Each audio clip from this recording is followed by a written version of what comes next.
है कि रहमत कब और किस पर हो जाए इसका कोई अंदाजा नहीं होता। ये तो रहमत का घर है, इस घर का कोई दरवाजा नहीं होता। तो रब दियां रहमतां दे दरवाजे ये तो दसी दा ना कि हसन फकीर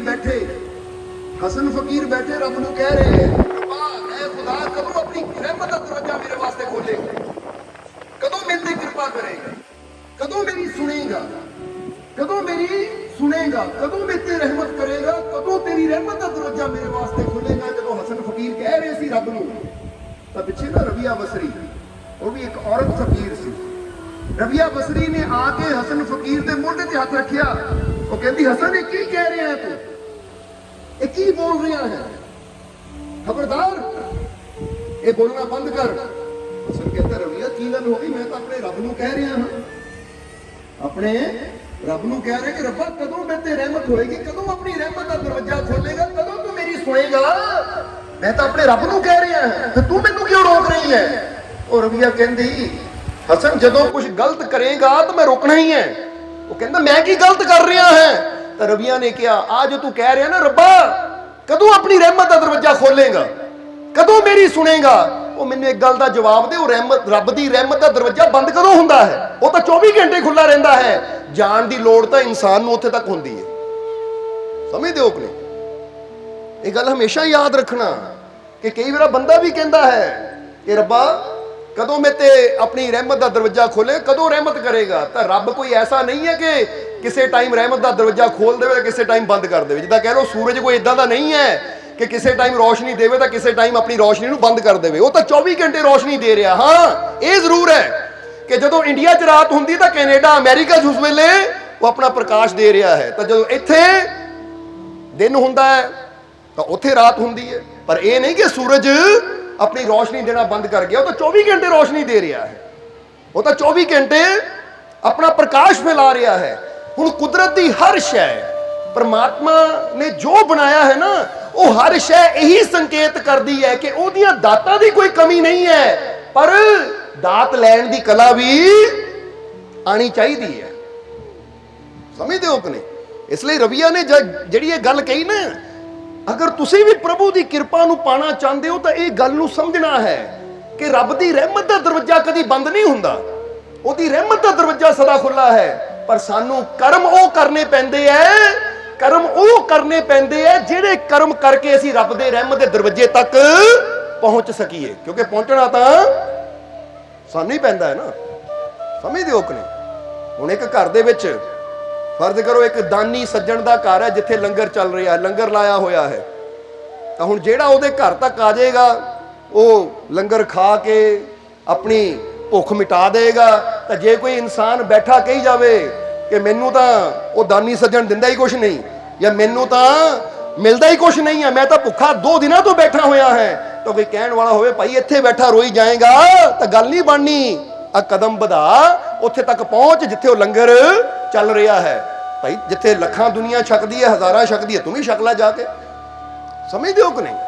हुण इसी तरह असीं दसना की चाहते हैं कि परमात्मा वालों देर नहीं है, उहदी कृपा की कोई कमी नहीं है।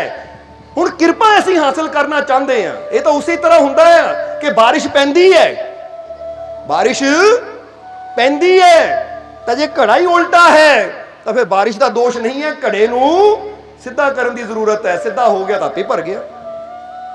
समझदे हो कि नहीं? इसलिए गल याद रखना हमेशा कि परमात्मा की कृपा नूं प्राप्त करना है, अपने जीवन नूं खुशियां नाल भरपूर करना है, तो सब तो पहला सानू ध्यान अपनी तरफ देना पड़ेगा, क्योंकि रब दे घर च तां कोई कमी नहीं है, पर अपनी तरफ ध्यान देना पड़ेगा कि मैं तैयार हाँ, कि मैं वो कर्म कर रहा हाँ कि प्रभु की कृपा मेरे तक पहुंच सके। और यही गल रबिया ने कही कि हसन ਉਹਦੀ ਰਹਿਮਤ ਦਾ ਦਰਵਾਜ਼ਾ ਤਾਂ 24 ਘੰਟੇ ਖੁੱਲਾ ਹੈ, ਉਹਦੀ ਰਹਿਮਤ ਦੇ ਘਰ ਦੇ ਵਿੱਚ ਨਾ ਦਰਵਾਜ਼ਾ ਹੈ ਹੀ ਨਹੀਂ ਜਿਹੜਾ ਕਦੀ ਬੰਦ ਹੋਵੇ ਤਾਂ ਕਦੀ ਖੁੱਲੇ, ਉਹ ਤਾਂ 24 ਘੰਟੇ ਰਹਿਮਤ ਵਰਸ ਰਹੀ ਹੈ।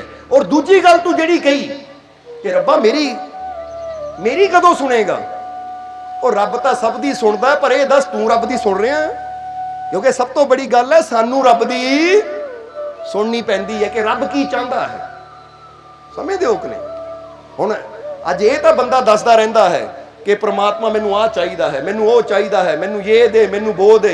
हुण ये तो गल्लां इंसान दसदा रहिंदा रब नूं कि रब्बा मैनू ये चाहिदा है, पर कदी ये सोचण की कोशिश की है, कदी ये समझण की कोशिश की कि परमात्मा साडे तो की चाहता है, वो प्रभु साडे तो की चाहता है। एक गल हमेशा याद रखो, जदों असीं ये समझना शुरू कर लिया ना कि परमात्मा साडे तो की चाहता है और जो वो साडे तो चाहता है, जदों असीं उदां दे बनना शुरू हो गए तो फिर सानू कदी मंगण की जरूरत पैनी नहीं है, क्योंकि रब कहता है, परमात्मा कहता जो मैं चाहता हाँ अगर तू वो करना शुरू कर दे में तो वो होना शुरू हो जाएगा जो तू चाहता है।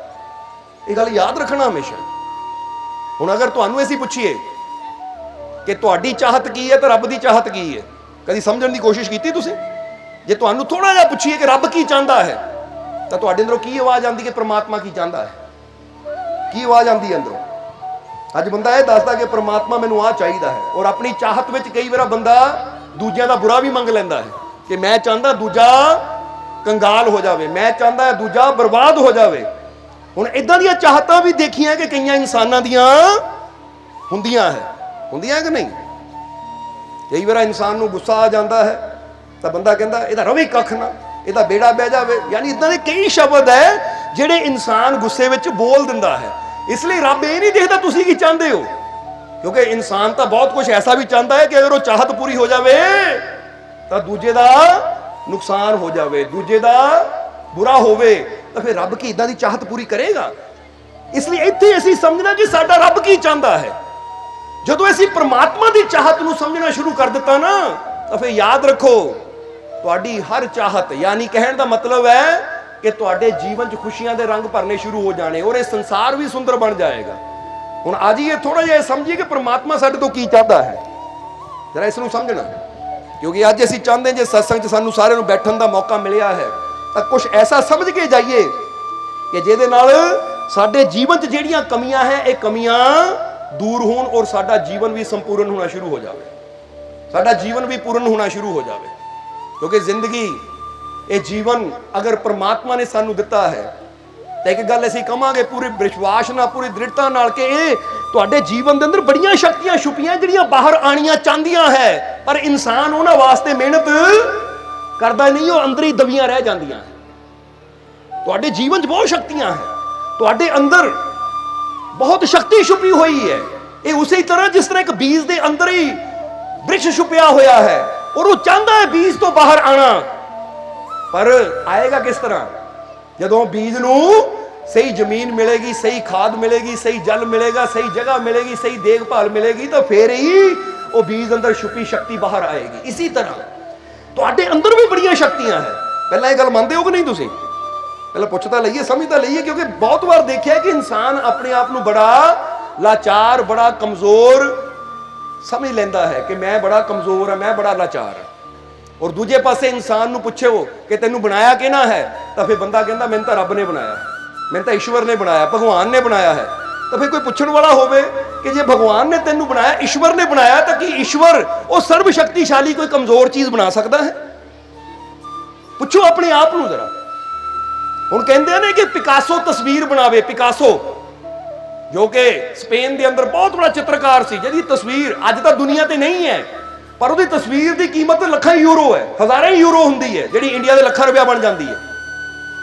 हुण ओ पिकासो वर्गा महान कलाकार जदों एक तस्वीर बनाता है तो उसकी कीमत हज़ारां यूरो हो जाती है।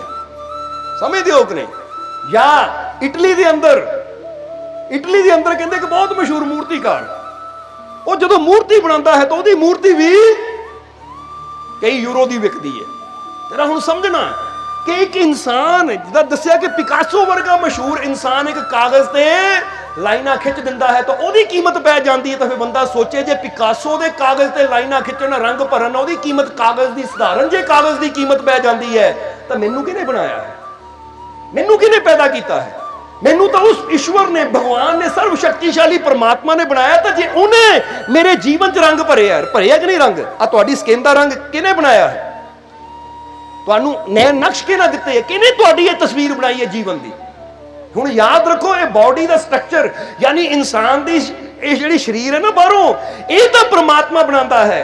जिंदगी सानू परमात्मा दिंदा है, पर असीं ये जीवन नू अच्छा बनाते हैं, बुरा बनाते हैं, नेगेटिविटी ना भरपूर करते हैं, पॉजिटिविटी ना भरपूर करते हैं। ਸਾਡੀ ਕਰਨੀ ਤੇ ਸਾਡੀ ਸੋਚ ਤੇ ਨਿਰਭਰ ਕਰਦਾ ਹੈ।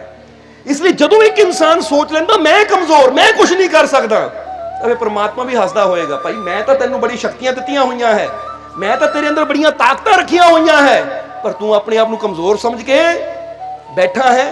ਔਰ ਉਹ ਸਫਲਤਾ, ਉਹ ਖੁਸ਼ੀਆਂ, ਉਹ ਆਨੰਦ ਤੂੰ ਗਵਾ ਰਿਹਾ ਹੈ। ਜੋ ਆਨੰਦ, ਜੋ ਸਫਲਤਾ, ਜੋ ਕਾਮਯਾਬੀ ਤੂੰ ਹਾਸਲ ਕਰ ਸਕਦਾ ਹੈ ਵਿਸ਼ਵਾਸ ਕਰਕੇ, ਮਿਹਨਤ ਕਰਕੇ, ਅੱਜ ਤੂੰ ਆਪਣੇ ਆਪ ਨੂੰ ਕਮਜ਼ੋਰ ਸਮਝ ਕੇ ਉਸ ਤੋਂ ਦੂਰ ਬੈਠਾ ਹੈ। ਇਸ ਲਈ ਅਸੀਂ ਕਹਿਣਾ ਕੀ ਚਾਹੁੰਦੇ ਹਾਂ, ਥੋੜਾ ਜਿਹਾ ਇਸ ਨੂੰ ਸਮਝਣਾ ਕਿ ਪਹਿਲੀ ਗੱਲ ਤਾਂ ਅਸੀਂ ਆਪਣੇ ਅੰਦਰ ਇਹ ਭਾਵਨਾ, ਇਹ ਵਿਚਾਰ ਪੈਦਾ ਕਰਨੇ ਹੈ, ਇੱਕ ਗੱਲ ਤੇ ਯਕੀਨ ਕਰਨਾ ਸ਼ੁਰੂ ਕਰਨਾ ਹੈ ਕਿ ਜਿਸ ਤਰ੍ਹਾਂ ਅਸੀਂ ਕਈ ਵਾਰ ਦੱਸੀਦਾ ਕਿ ਸਵਾਮੀ ਵਿਵੇਕਾਨੰਦ ਜੀ ਨੇ ਇੱਕ ਗੱਲ ਬੜੀ ਪਿਆਰੀ ਕਹੀ ਹੈ। ਉਹ ਕਹਿੰਦੇ ਸਭ ਤੋਂ ਬੜਾ ਪਾਪ ਕਿਹੜਾ ਹੈ? ਸਵਾਮੀ ਵਿਵੇਕਾਨੰਦ ਜੀ ਨੂੰ ਪੁੱਛਿਆ ਕਿਸੇ ਨੇ ਸਭ ਤੋਂ ਬੜਾ ਪਾਪ ਕਿਹੜਾ ਹੈ, ਤਾਂ ਸਵਾਮੀ ਵਿਵੇਕਾनंद जी ने क्या कि खुद को कमजोर समझना सबसे बड़ा, कह दो, पाप है। अपने आप को कमजोर समझना सब तो बड़ा पाप है। ये गल हमेशा याद रखना। हुण जदों असीं खुद को कमजोर समझ लेंदे आ तां बीमारियां, तकलीफां, दुख, ਉਹ ਛੋਟੀਆਂ ਮੁਸੀਬਤਾਂ ਵੀ ਸਾਡੇ ਤੇ ਇਦਾਂ ਹਾਵੀ ਹੋ ਜਾਂਦੀਆਂ ਹੈ ਕਿ ਅਸੀਂ ਉਹਨਾਂ ਦਾ ਸਾਹਮਣਾ ਕਰਨ ਦੀ ਬਜਾਏ, ਉਹਨਾਂ ਦਾ ਅੰਤ ਕਰਨ ਦੀ ਬਜਾਏ, ਅਸੀਂ ਉਹਨਾਂ ਨੂੰ ਦੇਖ ਕੇ ਨਿਰਾਸ਼ ਹੋ ਕੇ, ਡਰ ਕੇ ਬੈਠ ਜਾਂਦੇ ਆ, ਰੋਂਦੇ ਆ ਔਰ ਆਪਣੀ ਜ਼ਿੰਦਗੀ ਨੂੰ ਖਤਮ ਕਰ ਲੈਂਦੇ ਆ। ਤਾਂ ਹੀ ਤਾਂ ਕਈ ਵਾਰ ਦੱਸੀਦਾ ਇੱਕ ਕਹਾਵਤ ਵੀ ਐਵੇਂ ਨਹੀਂ ਬਣੀ ਕਿ ਜੋ ਡਰ ਗਿਆ ਸਮਝੋ ਮਰ ਗਿਆ, ਕਿ ਡਰ ਹੀ ਬੰਦੇ ਦੀ ਜਾਨ ਲੈ ਲੈਂਦਾ ਹੈ। ਔਰ ਡਰਦਾ ਕੌਣ ਹੈ? ਡਰੇਗਾ ਉਹੀ ਜਿਹੜਾ ਆਪਣੇ ਆਪ ਨੂੰ ਕਮਜ਼ੋਰ ਸਮਝੇਗਾ। और यही चीज स्वामी विवेकानंद जी कहते हैं कि जदों तू अपने आप को कमजोर समझ लेंदा ना, तो फिर ये तेरा सब तो बड़ा गुनाह है, सब तो बड़ा पाप है। इसलिए अपने आप को कमजोर ना समझ।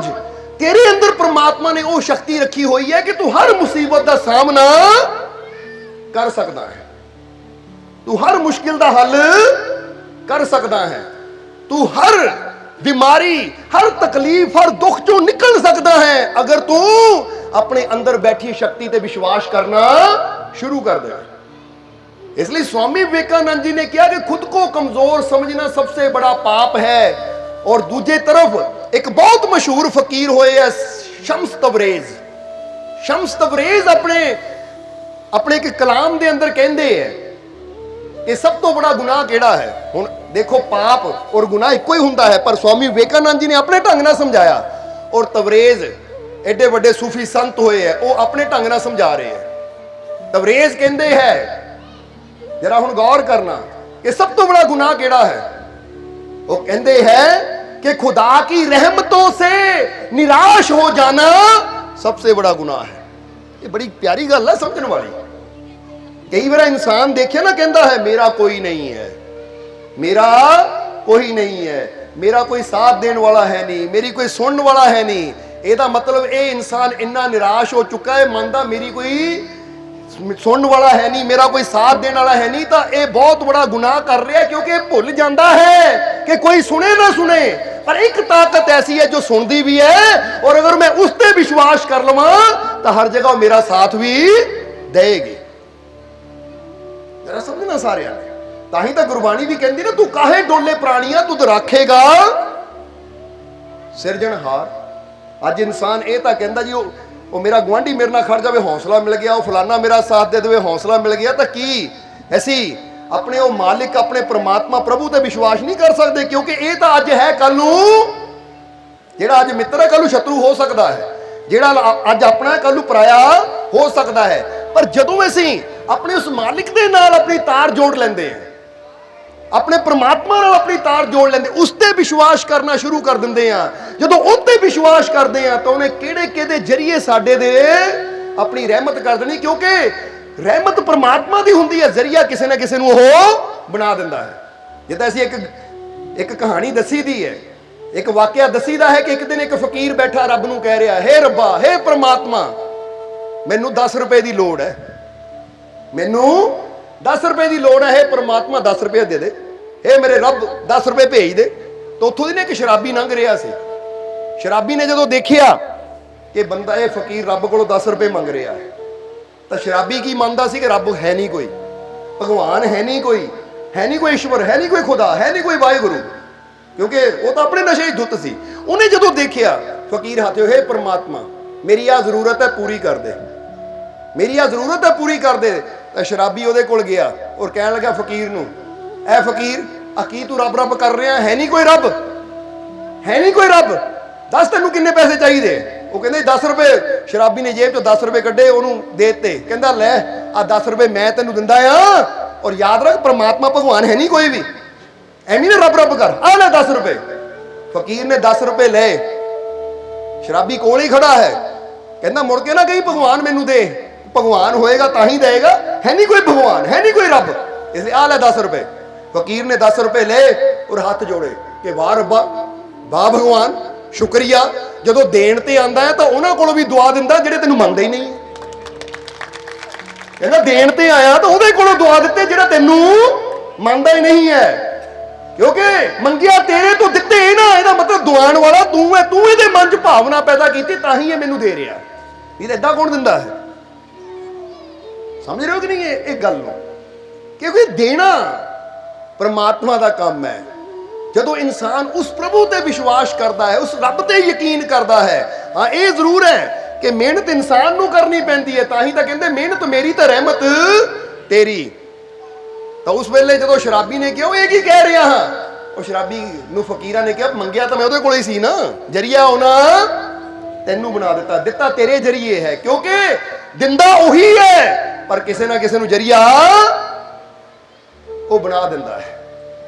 ਜਰਾ ਸਮਝਣਾ ਸਾਰਿਆਂ ਨੇ, ਇਸ ਲਈ ਜਦੋਂ ਜਰੀਆ ਪ੍ਰਮਾਤਮਾ ਬਣਾਉਂਦਾ ਹੈ ਤਾਂ ਫਿਰ ਉਹਨਾਂ ਕਿਹਨੂੰ ਜਰੀਆ ਬਣਾ ਦੇਣਾ ਹੈ, ਉੱਥੇ ਤੱਕ ਬੰਦੇ ਦੀ ਸੋਚ ਵੀ, ਕਿਉਂਕਿ ਕਈ ਵਾਰ ਉੱਥੋਂ ਵੀ ਕੰਮ ਹੋ ਜਾਂਦਾ ਜਿੱਥੇ ਬੰਦੇ ਨੇ ਕਦੀ ਸੋਚਿਆ ਨਾ ਹੋਵੇ, ਤਾਂ ਕਈ ਵਾਰ ਉਹ ਵੀ ਧੋਖਾ ਦੇ ਜਾਂਦੇ ਜਿਨ੍ਹਾਂ ਤੇ ਬੰਦਾ ਵਿਸ਼ਵਾਸ ਕਰਦਾ ਵੀ ਮੇਰੇ ਬੜੇ ਪੱਕੇ ਆ, ਮੇਰੇ ਨਾਲ ਖੜਨਗੇ ਮੁਸੀਬਤ ਵਿੱਚ, ਪਰ ਜਿੱਦਾਂ ਹੀ ਮੁਸੀਬਤ ਆਉਂਦੀ ਹੈ ਤਾਂ ਉਹ ਸਾਫ਼ ਮਨਾ ਕਰ ਦਿੰਦੇ, ਭਾਈ ਅਸੀਂ ਕੁਝ ਨਹੀਂ ਕਰ ਸਕਦੇ। ਉੱਥੋਂ ਕੁਦਰਤ ਦੱਸਦੀ ਹੈ ਕਿ ਜਿਨ੍ਹਾਂ ਤੇ ਤੂੰ ਵਿਸ਼ਵਾਸ ਕਰਦਾ ਸੀ, ਦੇਖ ਲੈ ਜਦੋਂ ਤੂੰ ਮੇਰੇ ਤੇ ਵਿਸ਼ਵਾਸ ਕੀਤਾ ਤਾਂ ਮੈਂ ਉੱਥੋਂ ਵੀ ਦਿੰਦਾ ਹਾਂ ਜਿੱਥੋਂ ਤੂੰ ਸੋਚ ਵੀ ਨਹੀਂ ਸਕਦਾ। ਇਸ ਲਈ ਇਹ ਯਾਦ ਰੱਖੋ ਹਮੇਸ਼ਾ ਕਿ ਸਭ ਤੋਂ ਬੜੀ ਸ਼ਕਤੀ, ਸਭ ਤੋਂ ਬੜੀ ਤਾਕਤ, ਜਿੱਦਾਂ ਸਵਾਮੀ ਵਿਵੇਕਾਨੰਦ ਜੀ ਨੇ ਕਿਹਾ, ਤੇਰੇ ਅੰਦਰ ਉਹ ਸਰਵ ਸ਼ਕਤੀਸ਼ਾਲੀ ਪਰਮਾਤਮਾ ਬੈਠਾ ਹੈ ਪਰ ਤੂੰ ਹੀ ਹੈ। ਕਿਉਂਕਿ ਉਹਨਾਂ ਦੀ ਇੱਕ ਲਾਈਨ ਹੈ ਨਾ ਬੜੀ ਪਿਆਰੀ, ਤੇ ਉਹ ਪ੍ਰਭੂ ਦੀ ਸ਼ਕਤੀ ਤਾਂ 24 ਘੰਟੇ ਹਰ ਪਲ ਤੇਰੇ ਅੰਦਰ ਹੈ, ਤੇਰੇ ਨਾਲ ਹੈ, ਪਰ ਤੂੰ ਹੀ ਹੈ ਜਿਹੜਾ ਅੱਖਾਂ ਤੇ ਹੱਥ ਰੱਖ ਕੇ ਕਹਿੰਦਾ ਕਿ ਪਰਮਾਤਮਾ ਹੈ ਕਿੱਥੇ, ਉਹਦੀ ਸ਼ਕਤੀ ਹੈ ਕਿੱਥੇ। ਯਾਨੀ ਉਹ ਤਾਂ ਹੈ ਹਰ ਵੇਲੇ, ਪਰ ਤੂੰ ਹੀ ਅੱਖਾਂ ਤੇ ਹੱਥ ਰੱਖ ਕੇ ਬੈਠਾ ਹੈ। ਇਹਦਾ ਮਤਲਬ ਕੀ ਹੈ? ਇਹ ਹੱਥ ਰੱਖ ਕੇ ਬੈਠਣ ਦਾ ਮਤਲਬ ਹੈ ਕਿ ਤੇਰੀ ਸੋਚ ਹੀ ਇੰਨੀ ਨੈਗੇਟਿਵਿਟੀ ਵਾਲੀ ਹੈ ਕਿ ਵਿਸ਼ਵਾਸ ਦੀ ਸੋਚ ਹੋਣ ਦੀ ਬਜਾਏ ਤੇਰੇ ਅੰਦਰ ਹਰ ਵੇਲੇ ਸ਼ੰਕਾਵਾਂ ਦੀਆਂ ਹੀ ਸੋਚਾਂ ਚੱਲਦੀਆਂ ਹੈ। ਇਹਦਾ ਸੋਚ ਕੇ ਦੇਖੋ ਆਪਣੇ ਆਪ ਨੂੰ, ਪੁੱਛ ਕੇ ਦੇਖੋ ਆਪਣੇ ਆਪ ਨੂੰ ਕਿ ਤੁਹਾਡੇ ਅੰਦਰ ਸ਼ੰਕਾ ਦੀ ਸੋਚ ਜ਼ਿਆਦਾ ਰਹਿੰਦੀ ਹੈ, ਦੁੱਖਾਂ ਦੀ ਸੋਚ ਜ਼ਿਆਦਾ ਰਹਿੰਦੀ, ਡਰ ਵਾਲੀ ਸੋਚ ਜ਼ਿਆਦਾ ਰਹਿੰਦੀ ਹੈ, ਬੁਰਾਈ ਦੀ ਸੋਚ ਜ਼ਿਆਦਾ ਰਹਿੰਦੀ ਹੈ, ਮੇਰਾ ਬੁਰਾ ਨਾ ਹੋ ਜਾਵੇ ਇਹ ਸੋਚ ਜ਼ਿਆਦਾ ਰਹਿੰਦੀ ਹੈ, ਜਾਂ ਤੁਹਾਡੇ ਅੰਦਰ ਵਿਸ਼ਵਾਸ ਦੀ ਸੋਚ ਜ਼ਿਆਦਾ ਰਹਿੰਦੀ ਹੈ ਕਿ ਮੈਨੂੰ ਕੋਈ ਡਰ ਨਹੀਂ ਕਿਉਂਕਿ ਮੇਰਾ ਮਾਲਿਕ ਮੇਰੇ ਨਾਲ ਹੈ, ਮੈਨੂੰ ਕੋਈ ਪਰਵਾਹ ਨਹੀਂ ਕਿਉਂਕਿ ਮੇਰਾ ਪਰਮਾਤਮਾ ਮੇਰੇ ਨਾਲ ਹੈ। ਅਗਰ ਤੁਸੀਂ ਆਪਣੇ ਆਪ ਨੂੰ ਇਹ ਸਵਾਲ ਪੁੱਛੋਗੇ ਤਾਂ ਤੁਹਾਨੂੰ ਆਪ ਹੀ ਜਵਾਬ ਮਿਲਣਾ ਸ਼ੁਰੂ ਹੋ ਜਾਣਾ ਕਿ ਮੇਰੇ ਜੀਵਨ 'ਚ ਦੁੱਖਾਂ ਦਾ ਕਾਰਨ ਕੀ ਹੈ। ਸਮਝਦੇ ਹੋ ਕਿ ਨਹੀਂ? ਮੇਰੇ ਜੀਵਨ 'ਚ ਦੁੱਖਾਂ ਦਾ ਕਾਰਨ ਕੀ ਹੈ? ਤਾਂ ਹੀ ਤਾਂ ਕਹਾਵਤ ਬਣੀ ਹੈ ਨਾ ਕਿ ਛੋਟੀ ਸੋਚ ਤਾਂ ਪਾਉਂ ਦੀ ਮੋਚ, ਕਹਿੰਦੇ ਛੋਟੀ ਸੋਚ और पाँव की मोच इंसान को कभी आगे नहीं बढ़ने देती। कि जे सोच छोटी होवे तो पैर च मोच आ जावे, तो इधर सोच छोटी होवे तो कहते छोटी सोच तो पैर की मोच कभी इंसान को अगे नहीं जान देंदी। जे सोच छोटी है वह भी बंदे उत्थे बिठा लैंदी है, तो पैर च मोच है तो भी बंदे उत्थे बिठा लेंदी, क्योंकि बंदा पैर फड़ के उत्थे ही बह जाता, अगे वधदा ही नहीं है। इसलिए जे अगे वधना है, जीवन च खुशियां चाहिए है, तो फिर पैर की मोच नूं भी कड्डो तो छोटी सोच नूं भी हटाओ, कड्डो इस छोटी सोच नूं और अपने अंदर बड़ी सोच पैदा करो। अपने अंदर बड़ी सोच पैदा करो। बड़ी सोच का मतलब की है?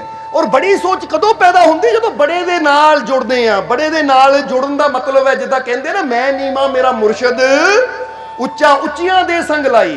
ਇਹਦਾ मतलब यही ਹੁੰਦਾ है कि मैं उस मुर्शद नाल लाई है जिहदी सोच बड़ी ਉੱਚੀ है, ਜਿਹੜਾ ਸਾਡੀ ਨੀਵੀਂ ਸੋਚ ਨੂੰ, ਨੈਗੇਟਿਵਿਟੀ ਵਾਲੀ ਸੋਚ ਨੂੰ, ਬੁਰੀ ਸੋਚ ਨੂੰ ਅੱਛੀ ਸੋਚ ਵਿੱਚ ਬਦਲ ਦਿੰਦਾ ਹੈ, ਸਾਡੇ ਅੰਦਰੋਂ ਸ਼ੰਕਾ ਨੂੰ ਖਤਮ ਕਰਕੇ ਵਿਸ਼ਵਾਸ ਪੈਦਾ ਕਰ ਦਿੰਦਾ ਹੈ। ਜਿਹੜਾ ਐਸਾ ਹੁੰਦਾ ਹੈ ਨਾ, ਸਮਝ ਲਓ ਐਸਾ ਮੁਰਸ਼ਿਦ ਹੀ ਸਾਨੂੰ ਵੀ ਫਰਸ਼ ਤੋਂ ਅਰਸ਼ ਤੱਕ ਲੈ ਕੇ ਜਾਂਦਾ ਹੈ।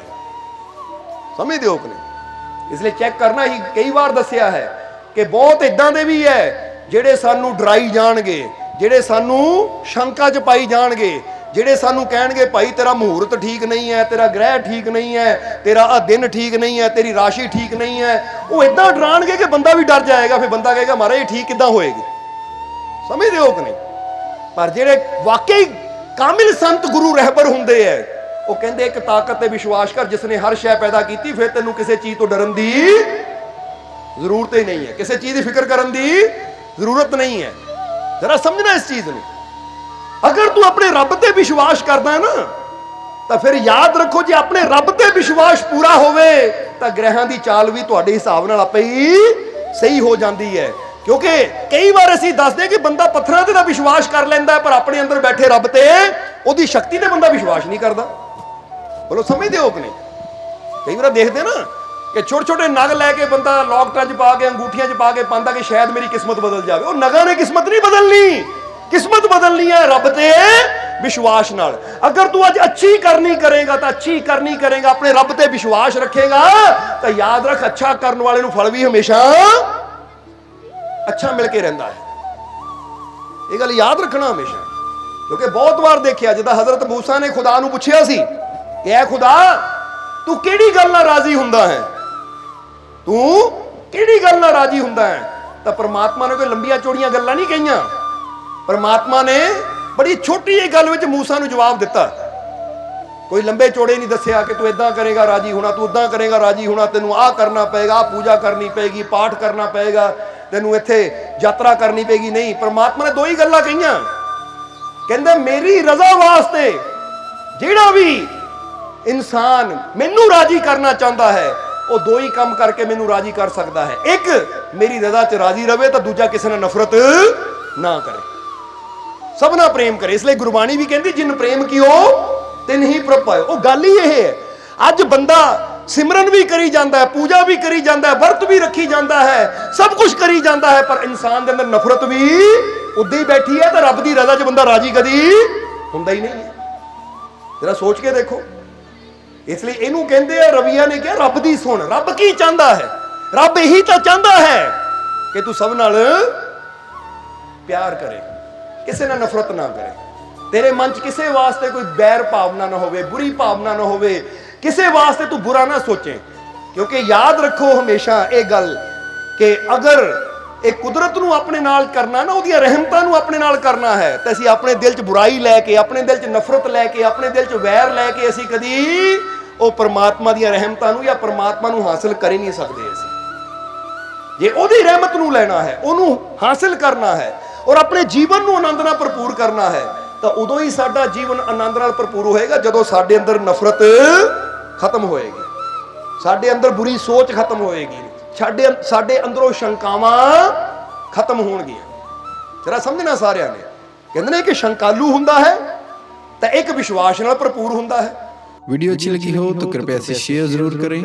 आपके शेयर करने से अगर किसी की जिंदगी में अच्छा बदलाव आता है, पॉजिटिव चेंज आती है, तो ये भी आपकी तरफ से किया गया एक नेक कर्म होगा, एक सेवा होगी। तो वीडियो को शेयर जरूर करें और वीडियो देखने के लिए सर्व संजय दरबार कांटियां शरीफ यूट्यूब चैनल को सब्सक्राइब करें और फेसबुक पेज को फॉलो करना ना भूलें। जय माता दी।